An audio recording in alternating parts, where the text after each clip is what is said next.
الطيور وكذلك ممارسات العنف ضد المرأة في الفيوم. نتابع التقرير ثم نواصل هذه الحلقة من المرآة، فتابعونا.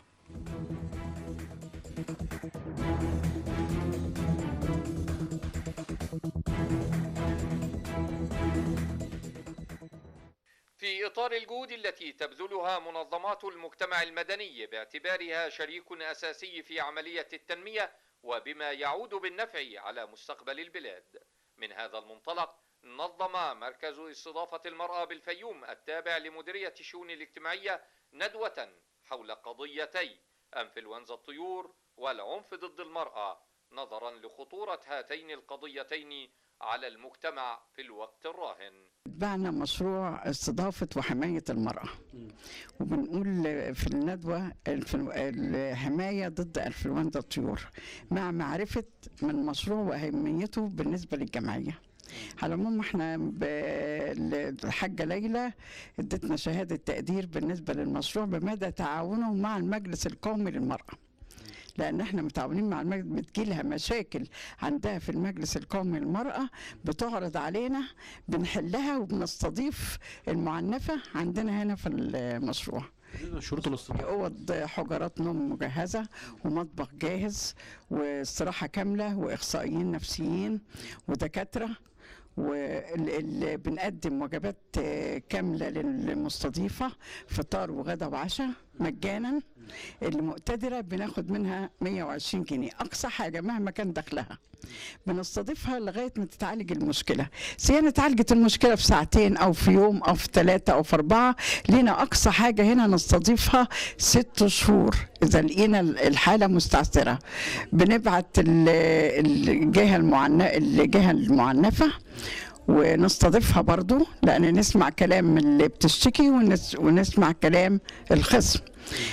فبتجينا حالات، يعني ممكن اشرح لكم حاله من الحالات اللي جاتني. الشروط انها بنشوفها الناحيه الصحيه، عشان ممكن تكون فيها مرض تعدي الموجودين. بنجي البنات بنستضيفهم، اولادها الصبيان اكتر من 10 سنين ما بنستضيفهمش، بنوديهم الرعايه عند الاستاذ عبد الكريم، لان ما بنستضيفش صبيان اكتر من 10 سنين هنا. وبعدين بتدرس الحالة النفسية والحالة الصحية، وتبحث حالة اجتماعية دقيقة، لأنها ممكن هذه السيدة تدينا معلومات خاطئة. شارك في الندوة حوالي 30 سيدة، بالإضافة إلى العديد من أعضاء جمعيات المجتمع المدني بالفيوم. تناولت الندوة خطورة مرض أنفلونزا الطيور على صحة الإنسان والحيوان وكيفية الوقاية من هذا المرض، كما تناولت أيضا صور التعذيب ضد المرأة والممارسات السلوكية الخاطئة تجاهها ونحو أطفالها والتنشئة السليمة للأسرة المصرية. والله احنا نحب ان احنا نوعي اختنا وبنتنا المرأة، خاصة المرأة الريفية او اي مرأة لها خلطة او بتربي طيور او يحصل لمس للطيور، بان هي تحاول انها تحذر من انتقال المرض من هذه الطيور لها او لابنائها. وده بيبقى عن طريق ان هي تحاول ان هي تفصل تواجد او مكان تواجد هذه الطيور بعيد عن المعيشة بتاعتها، يعني ما يبقاش المعيشة داخل البيت في طيور على في الغرفة او في الأوض او في المكان اللي بيناموا فيه. طبعا هذا غير صحي، فتحاول انها تشوف لهم مكان سواء فوق سطح او في حظيره او جنب البيت. دي نمره 1. نمره 2 ان احنا عايزين دايما ان الخلطه او اللمس ما يبقاش باليد المباشره، فلازم ان هي تلبس، طبعا مش عايزين نقول جوانتي لان ده يمكن ما يبقاش متوفر لجميع السيدات، يعني هو مش عملي قوي. ممكن تلبس كيس نايلون، وطبعا كلنا في البيوت عندنا اكياس نايلون بنجيب فيها الطلبات بتاعتنا. ممكن تحتفظ بهذه الاكياس بحيث ان هي تلبسها في ايدها لما يكون في خلطه مع هذه الطيور، بتاكلها بتشربها، بتغير لها المكان اللي هي قاعده فيه الطيور ده، هي بتنظف لها يعني، او اذا كان في اثناء الذبح برضو يبقى هذا الكلام. برضو من الحاجات المهمه قوي التريش، بيسموه التريش اللي هو نزع الريش عن الطير بعد ما يتذبح.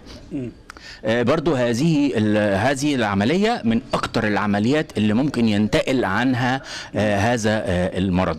يذكر أن مركز استضافة المرأة بالفيوم يستقبل أي حالة من النساء تم الاعتداء عليها من قبل الرجال لمدة 3 أشهر بالمجان لحين حل المشكلة بينها وبين زوجها، ويتم خلال هذه الأشهر تقديم كافة الرعاية الصحية والغذائية والسكنية لها.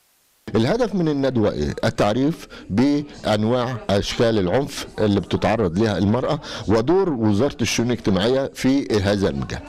احنا أنشأنا هذا المركز منذ عام 2007. الهدف من هذا المركز هو استضافة المرأة التي تعاني من عنف والعمل على حل مشاكلها ووضع الحلول المناسبة لمواجهة هذا العنف بحيث انها تكون مستقرة والمرأة تكون حياتها طبيعية، لان هي طبعا المرأة هي الأم وهي الزوجة هي الأخت هي العماد رئيسي في المجتمع، فلا بد أن تكون للمرأة دور اجتماعي جيد.